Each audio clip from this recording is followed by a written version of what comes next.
If you're anything like me, you spend a ton of time learning online. Maybe you watch educational videos, maybe you read articles, maybe you learn on Twitter, maybe you read loads of books. And for me, I couldn't shake the feeling that I was forgetting almost everything that I was learning, which made me start to question, why am I spending so much time learning online if I'm not implementing it and I'm forgetting it all? This led to me going deep and researching the best way to save and remember and implement the things that you learn online. And it led me to discovering 6 apps that have completely changed my workflow. So I'm gonna split this video up into different parts. We'll cover how you can learn better from articles, how you can learn better from books, how you can learn better from podcasts, how you can learn better from Twitter. And then at the end of the video, I'll show you a really cool little hack that takes all of the other learning methods and put them on steroids. This will pretty much guarantee that you're not gonna forget those insights and valuable life lessons that you get when you're reading online. So when it comes to articles, there's 2 different apps that I like to use. The first one is Hypothesis, which is a Chrome extension. And what Hypothesis lets you do is it lets you highlight and it lets you take notes on any page on the internet. This is so much fun because it lets me view the internet as my own personal scrapbook. Instead of going on websites and having everything be the author's notes, now on any single website, I can make it my own. I can highlight the insights, the best bits, the things I don't want to forget, and I can take detailed notes as I'm going, which is a great principle throughout all of this learning period.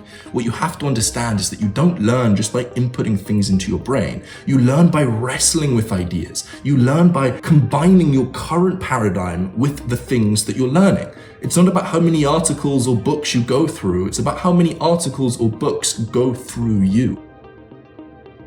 So the first one is Hypothesis. The second thing for reading articles is InstaPaper. InstaPaper is a read it later app, which means if I find an article I'm excited to read, instead of reading it straight away where I'm distracting myself from the work I'm currently doing, I'll just put it into InstaPaper, which means I have a huge log in InstaPaper of articles that I'm excited to read. It's kind of like sekundu, which is the Japanese word for buying more books than you'll ever read. Except instead of books, I have loads of articles. It's a great reminder about how much there is out there to learn, and it makes me excited to read and spend time learning every day because I have so much different stuff that I want to consume. InstaPaper as well has the feature to highlight and to take detailed notes, which I'm doing as I'm reading. And by the way, the notes shouldn't be just paraphrasing what you're reading. You really want to try and make it your own. You want to put it in your own words. You want to summarize the things that you're learning. For me, those are the things that I found have allowed me to learn from articles best. The second thing when it comes to podcasts is a great app called Airio, I think. And this is a podcast app that actually allows you to make notes in podcasts. If I'm listening to something, I have something I really like, I can literally click one button, it's gonna transcribe the last 30 seconds of the podcast, and I can add a note to it. All of a sudden, podcasts, I can actually take notes, and it feels like I'm more engaged with the things that I'm learning in podcast, instead of just kind of zoning out and just hearing things coming to me. If you read books online and you use Kindle or Apple Notes, these already have the features of highlighting and note-taking. But also if you read books in paper, you can use Readwise.io to take pictures and select parts of books that you want to save, and now you can take notes from physical books that you're reading without messing the notes. And it's great because it's digital. It means that you can save them and you're not going to lose the book. You can have them forever. And by the way, this is where things get interesting.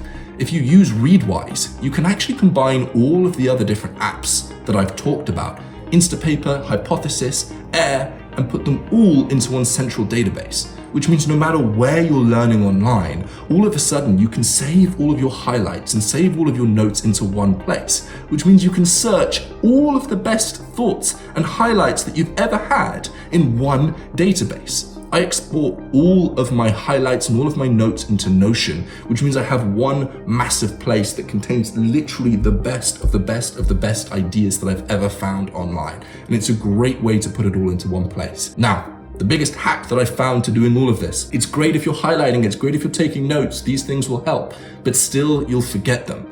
But Readwise has a feature of spaced repetition. You can set Readwise up so that over time, it will continually show you the highlights that you've saved. So instead of just saving something and forgetting about it, now you can bring it back into your conscious mind again and again and again. And spaced repetition is a scientifically proven concept that's going to allow you to remember things more deeply. But also what'll happen is when I have an idea or I save something, oftentimes I can't implement on that idea straight away. But with Readwise, you can now bring and resurface that idea in the future, and there'll be a time in the future where I'm like, yes, now I need this idea, now I'm going to implement on this idea. So if you use all of these things, if you start wrestling and engaging with the things that you're learning about, you're taking notes, you're putting them into your own words, you're saving the best bits, you're curating this massive database of the best of all of the things that you've created, and then you're using spaced repetition to make sure you don't forget them, I guarantee you that the time that you spend learning will yield much, much, much greater results.